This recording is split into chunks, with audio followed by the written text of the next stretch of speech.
প্রিয় দর্শক, সংবাদপত্রে বাংলাদেশ অনুষ্ঠান থেকে আমি রেজানুর রহমান আপনাদেরকে স্বাগত জানাচ্ছি।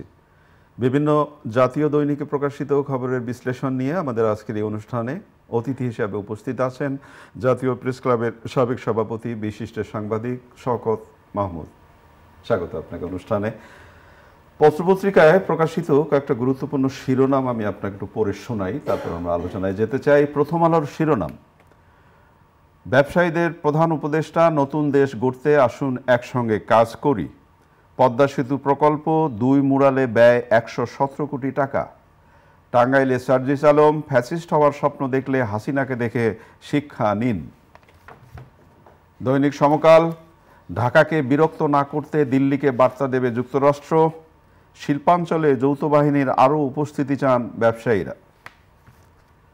দৈনিক যুগান্তর: ভল্টের টাকায় অবৈধ বাণিজ্য, ব্যাংকের অসৎ কর্মকর্তাদের ভয়ঙ্কর সিন্ডিকেট। ব্যবসায়ীদের উদ্দেশ্যে ডক্টর ইউনূস, সবাইকে নিয়ে গড়ব নতুন বাংলাদেশ। কালের কণ্ঠ: যাচ্ছে ডলার, আসছে সোনা, গডফাদাররা ধরাছোঁয়ার বাইরে। শ্রমিক মালিকের সুন্দর সম্পর্ক গড়ার প্রত্যয়, ব্যবসায়ীদের সঙ্গে সংলাপে ডক্টর ইউনূস।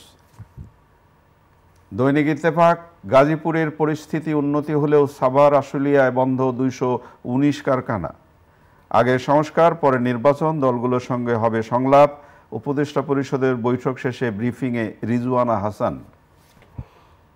বাংলাদেশ প্রতিদিন: সরকার ব্যবসায়ী এক টিম, বিজনেস ডায়ালগে প্রধান উপদেষ্টা ডক্টর মোহাম্মদ ইউনূস। সংসদ নির্বাচন হবে যে পথে, দুর্নীতিতে মেয়র এমপি কর্মকর্তা। মানব জমিনের শিরোনাম: যেভাবে এগোবে সংস্কার কমিশন, পোশাক শিল্পে বিশৃঙ্খলায় কারা। আমাদের সময়ের শিরোনাম: কমিশনের কাছে কেমন সংস্কার প্রত্যাশা। ব্যবসায়ীদের উদ্দেশ্যে প্রধান উপদেষ্টা, আসুন নতুন দেশ গড়তে একসঙ্গে কাজ করি। সময়ের আলো শিরোনাম: হাসিনা আমলের বকেয়ায় লোডশেডিংয়ে দেশ। 28,320 কোটি টাকার প্রকল্পে স্থবিরতা, কারিগরি শিক্ষা সম্প্রসারণ। কালবেলার শিরোনাম: রেলের কালো বিড়াল সুজন, ভারতের সঙ্গে সুসম্পর্ক রাখার বিকল্প নেই, ডয়েচে ভেলেকে প্রধান উপদেষ্টা। দৈনিক বাংলা: আসুন নতুন বাংলাদেশ গড়তে একসঙ্গে কাজ করি, ব্যবসায়ীদের উদ্দেশ্যে প্রধান উপদেষ্টা। ইনকিলাবের শিরোনাম: শিল্পাঞ্চলে থামছে না অস্থিরতা, হাসিনাকে ফেরত আনার সিদ্ধান্ত, দ্রুত সময়ে শ্রমিক অসন্তোষ নিয়ন্ত্রণে আসবে শ্রম উপদেষ্টা। দৈনিক সংগ্রাম: সংস্কার প্রতিবেদনের পর সংলাপ, তারপর নির্বাচনের কথা ভাবছে সরকার, দেশে বিদ্যুৎ সংকটের প্রধান 3টি কারণ। দৈনিক জনকণ্ঠ: বন্যায় ক্ষতিগ্রস্ত কৃষকদের পাশে সরকার, প্রধান উপদেষ্টার সংবর্ধনা পেলেন ক্রিকেটাররা। আপনি শিরোনাম শুনলেন, আমরা একটু ব্যবসায়ীর উদ্দেশ্যে মাননীয় প্রধান উপদেষ্টা যে বক্তব্য দিয়ে কথা বলেছেন সেটা দিয়ে শুরু করতে চাই। নতুন দেশ গড়তে আসুন একসঙ্গে কাজ করি, এবং উনি একটি চমৎকার কথা বলেছেন যে টাকা বানানো আনন্দের, কিন্তু মানুষকে আনন্দে রাখা আরো আনন্দের। চমৎকার কথা, চমৎকার কথা। না, আমরা এই নতুন অন্তর্বর্তী সরকারের একটা চেষ্টা দেখছি যে তারা ব্যবসায়ী মহলের সঙ্গে বা সমাজের সর্বস্তরে তারা একটা সুসম্পর্ক সৃষ্টির চেষ্টা করছেন এবং তাদের সহযোগিতা কামনা করছেন। আমাদের সময় আমরা দেখেছি যে এই ব্যবসায়ীদের সঙ্গে বিগত স্বৈরাচারী সরকার অলমোস্ট অনেক বড় বড় শিল্প গোষ্ঠী যেগুলো ছিল তাদেরকে রাজনীতিতে জড়িয়ে ফেলেছে, বা তারা স্বেচ্ছায় এসছে এবং তাদেরকে প্রচুর সুবিধা দেওয়া হয়েছে। এবং সেই কারণে একটা ব্যবসায়ের অনৈতিকতা এমনভাবে বেড়ে উঠেছিল যে আর কেউ ব্যবসা পাচ্ছিলেন না, একটা ফেয়ার বিজনেসের সুযোগ ছিল না। এবং শেখ হাসিনার পতনের 2-3 দিন আগেও দেখেছি ব্যবসায়ীদের সঙ্গে ডায়ালগ করেছেন এবং সেখানে অনেকে খুব সুন্দর সুন্দর কথা বলেছেন। তো এরা বড় মানে শিল্প গোষ্ঠী, অনেক শ্রমিক তাদের অধীনে চাকরি করে। তো এখন এরা সব অনেকে গ্রেপ্তার হচ্ছেন বা মামলায় পড়েছেন, গ্রেপ্তার হবেন, এবং মেইনলি তারা এই টাকা পাচার বলুন বা অনৈতিক সুবিধা বলুন সব কিছু নিয়েছে। এখন যে ব্যবসায়ী সমাজটা এগিয়ে এসছে, আমরা ধরে নিচ্ছি যে তারা সেই ধরনের রাজনীতির সঙ্গে জড়িত ছিলেন না, কিন্তু তারা প্রকৃত অর্থেই দেশের উন্নয়নে একটা ভূমিকা রাখতে চান। সেই জায়গায় গতকাল প্রধান উপদেষ্টা, আরও কয়েকজন উপদেষ্টা ছিলেন, তাদের সঙ্গে বৈঠক হয়েছে এবং সেখানে তারা আশ্বস্ত করেছেন সরকারের পক্ষ থেকে যে তাদের একটা ফেয়ার বিজনেসের একটা সুযোগ দেওয়া হবে। সেই জায়গায় আমি মনে করি বাংলাদেশের এখন মূল সংকটটা আর্থিক খাতের সংকটটাই মূল, এবং বেসরকারি খাত যদি সচল না থাকে তাহলে আর্থিক খাত শক্তিশালী হবে না। শুধু সরকার বা দিয়ে কিন্তু দেশের অর্থনীতি চলে না। সেই জায়গায় আমি মনে করি যে সরকারের উচিত তাদেরকে নতুন নতুন প্রণোদনা দেওয়া হোক, এবং প্রণোদনা এমনভাবে যে প্রণোদনা মানে তারা প্রণোদনা পেয়ে শ্রমিকদের কিছু দিল না, উৎপাদন বাড়ানো, তা নয়।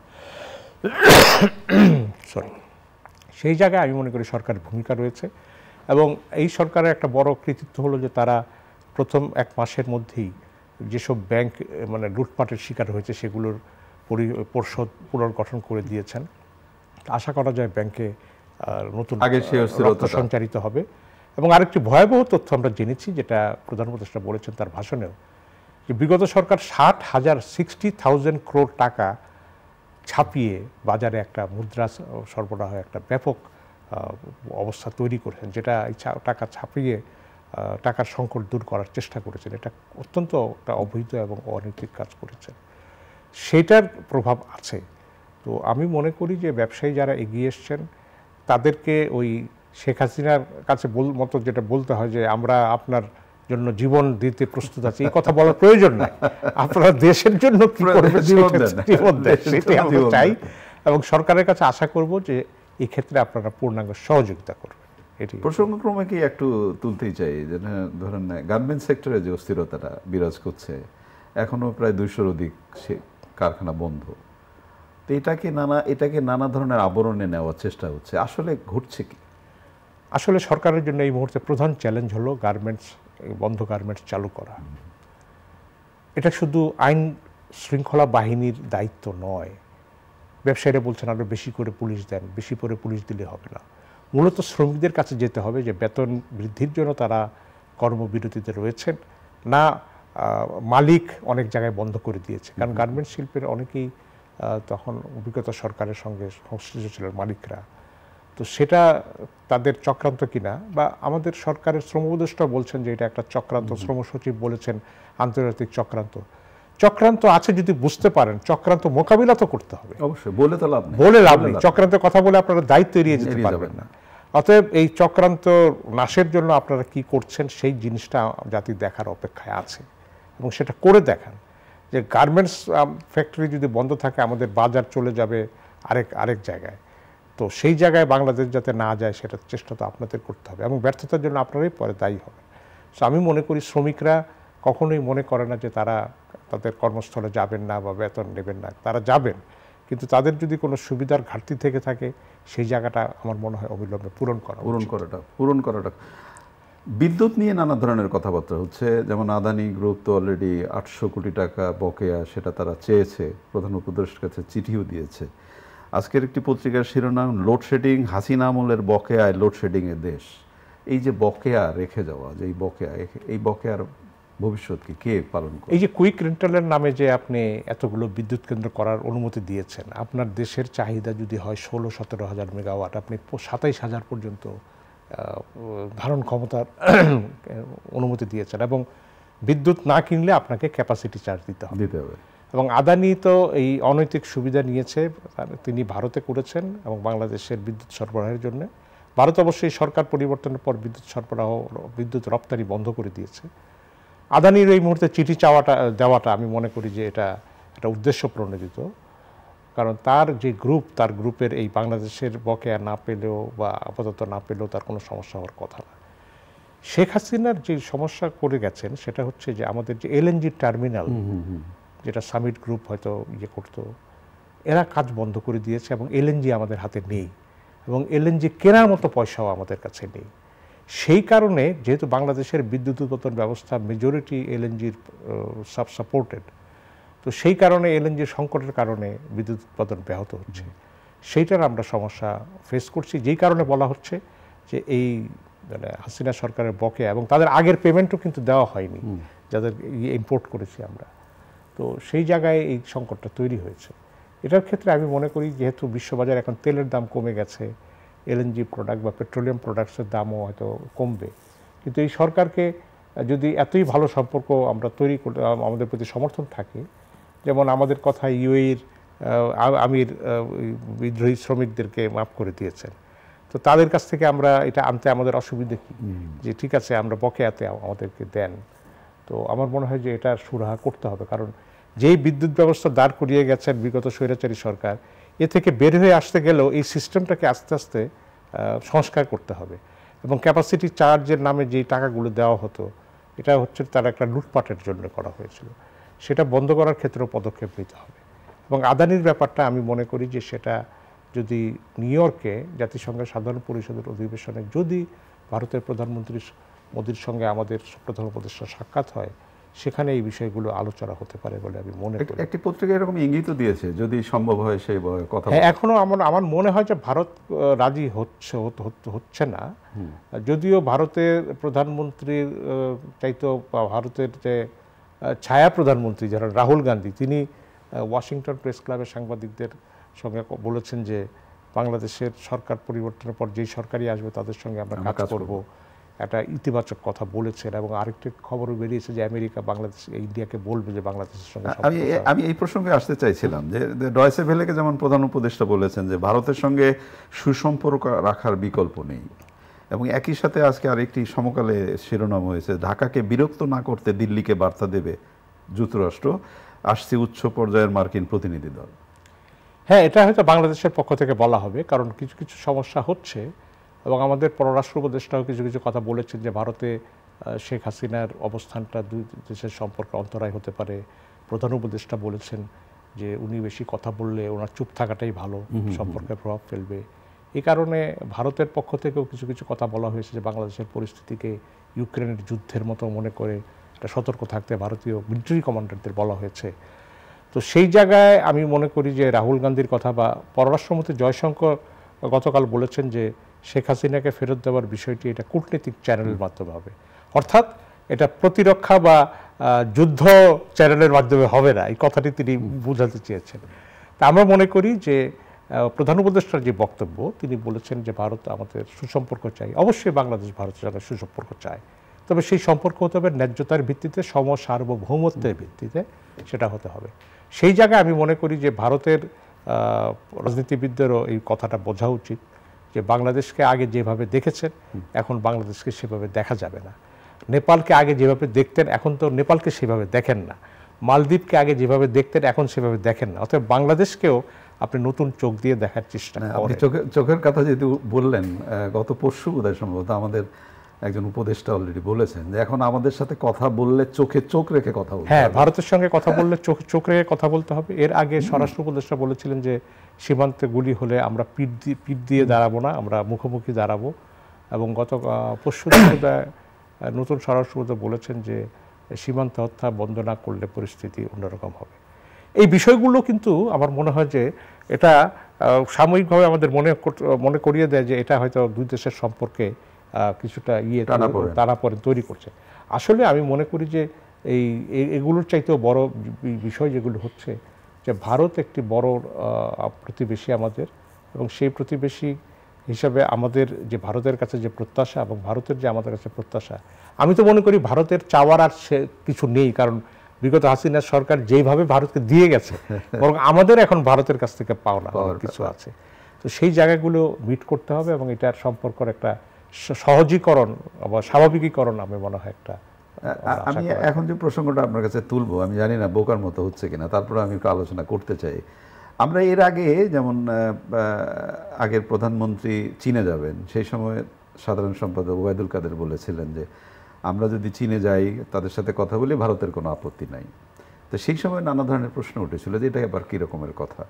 আজকে আবার আমরা এটা শুনছি যে যদি ভারতে ঢাকাকে বিরক্ত না করতে দিল্লিকে বার্তা দেবে যুক্তরাষ্ট্র। তো এই যে দুটি বক্তব্যের মধ্যে কি একটা কোনো ধরনের যোগসূত্র খুঁজে পান, বা কি বলে, মানে কি মিন করে? মানে ওবায়দুল কাদের যখন এই কথাটা বলেছিলেন তখন ভারত ছিল আমাদের একমাত্র পররাষ্ট্র নীতির স্তম্ভ, আর কোনো আর বন্ধুও দরকার নেই, প্রভুও দরকার নেই, এরকম একটা অবস্থা ছিল। এখন সেই অবস্থার পরিবর্তন হয়েছে এবং দিল্লির সঙ্গে ওয়াশিংটনের যে একটা যৌথ সম্পর্ক বা আমরা কোয়াড বলি বা ইন্দো প্যাসিফিক বলি, সেগুলিতে ভারত যুক্তরাষ্ট্রের মিত্র। তো সেই জায়গায় যুক্তরাষ্ট্র এই গণ অভ্যুত্থানকালে কি ভূমিকা রেখেছে আমি জানি না, তবে তারা নীরবতাই পালন করেছে।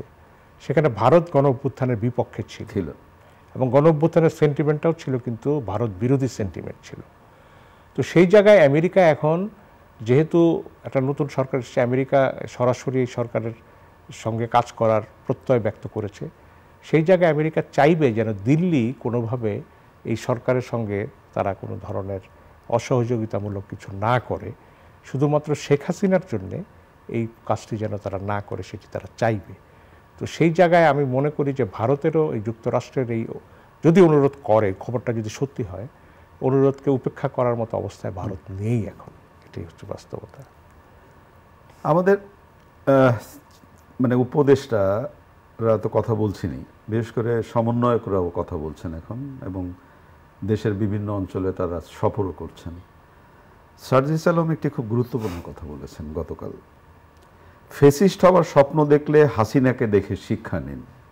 এবং তিনি যেটা বোঝাতে চেয়েছেন, এক ফেসিস্টকে সরিয়েছি আরেক ফেসিস্টকে ক্ষমতায় আনার জন্য না। ইঙ্গিতটা কি? ইঙ্গিতটা খুব স্বাভাবিকভাবে মনে হয় যে আরেকটি কোনো বড় রাজনৈতিক দলের প্রতি ইঙ্গিত করছেন। আসলে আমি মনে করি যে এটা না, এটা তারা বোঝাতে চেয়েছেন যে তারা গণ অভ্যুত্থানের একটা এক দফা দাবির মধ্যে ছিল যে শেখ হাসিনার পতন এবং ফ্যাসিবাদের বিদায়। তো ফ্যাসিবাদকে বিদায় করতে গেলে সংবিধানে বলেন, রাষ্ট্র কাঠামোয় বলেন, প্রশাসনের কাঠামোয় বলেন, যেন কোনো স্বৈরাচারের কোনো ধরনের কোনো জীবাণু না থাকে, সেই কথাটাই তিনি মিন করছেন। এটা হতে পারে যে আমরা দেখছি যে এই শেখ হাসিনার পতনের পর মাঠঘাটে কোনো রাজনৈতিক দলের আধিপত্য দেখছি, ডিশ ব্যবসায় আধিপত্য দেখছি, তারপর হাট বাজারের নিয়ন্ত্রণে আধিপত্য দেখছি। যারা ছিল তারা চলে গেছে, এখন নতুন আরেক দল এসছে, এবং এটার কারণে অনেকের মধ্যে উদ্বেগ তৈরি হয়েছে এবং রাজনৈতিক দলগুলো স্বীকারও করেছে। তারা বলছে যে আমাদের কর্মীরা যদি এগুলি করে তাহলে এটা খুব খারাপ হবে, বের করে দেওয়া হবে। কিন্তু পরিস্থিতি নিয়ন্ত্রণ করা যাচ্ছে না। সেই জায়গায় আমি মনে করি শুধু প্রাতিষ্ঠানিক সরকার নয়, এবং কোনো রাজনৈতিক দল যদি মনে করে যে আমি দ্রুত নির্বাচন করে ক্ষমতায় এসেই আমি আমার সেই আগের মতো প্রতিশোধমূলক অবস্থান নেব বা একদলীয় হব, তো সেই জায়গায় আমার মনে হয় যে এটা বোধহয় ছাত্ররা এটা বন্ধ করতে চায়। পারবে কিনা আমি জানি না, কিন্তু বন্ধ করাটা খুব জরুরি। কারণ আমরা দেখেছি 300 এমপি মানে 300 মাস্তান তৈরি হয়েছে, 300 প্রভু তৈরি হয়েছিল। সেই অবস্থা যেন না, নির্বাচিত প্রতিনিধিরা জনগণের প্রতিনিধি হবে, প্রভু নয়। সেই ব্যবস্থাটা যদি তারা করতে পারে, এবং তাদের সুবিধা হলো কি, তারা সরকারেও আছে, তারা মাঠেও আছে, আন্দোলনেও আছে, এবং তারা বলছে যে সরকারের একটা প্রেশার গ্রুপ হিসাবে তারা মাঠে থাকবে। তো আমি মনে করি যে এই প্রেশার গ্রুপ হিসেবে থাকলে, শুধু প্রেশার গ্রুপ মানে এই নয় যে আপনি আপনার মতো এজেন্ডা বাস্তবায়ন করবেন। জনগণের এজেন্ডাগুলি বাস্তবায়ন করার জন্য সরকারকে বাধ্য করা এবং সেই পথে নিয়ে যাওয়া, সেটা জরুরি। হ্যাঁ, সরকার একটা প্রাথমিক পথনকশা দিয়েছে, রোডম্যাপ, যে হ্যাঁ আমি 6টা কমিশন করেছি, কমিশনের রিপোর্ট পাওয়ার পর পলিটিক্যাল পার্টিগুলির সঙ্গে ডায়ালগ করে আমি তারপরে নির্বাচন কবে হবে বা কীভাবে এগোবে সেটা বলবো। তো সেই জায়গাটা যখন একটা পরিষ্কার হয়েছে, কিন্তু এখন এই ছাত্র সমন্বয়কদের যে বিভিন্ন জায়গায় সভা সমাবেশ করা, এতে করে মনে হতে পারে তারা বোধহয় একটা রাজনৈতিক মঞ্চ তৈরি করতে যাচ্ছেন কিনা, এরকম একটা সন্দেহের দৃষ্টি রাজনৈতিক দলগুলোর আছে আছে কারণ সতর্কতা রাখা উচিত কী হতে যাচ্ছে। তো যাই হোক, আমি মনে করি যে তারা জাতীয় কমিটি করুক বা যাই কিছু করুক, এটা যেন আমাদের রাজনৈতিক জাতীয় ঐক্যকে কোনোভাবে ব্যাহত না করে। এই গণ অভ্যুত্থানের মধ্যে দিয়ে যে ঐক্য গড়ে উঠেছে সেই ঐক্যটা যেন থাকে। অনেক ধন্যবাদ, অনেক ধন্যবাদ আপনাকে। প্রিয় দর্শক, আমরা যে বিষয়গুলো নিয়ে কথা বললাম আপনারা সে শুনলেন। ভালো থাকবেন, আগামীকাল নিশ্চয়ই আবারও কথা হবে। খোদা হাফেজ।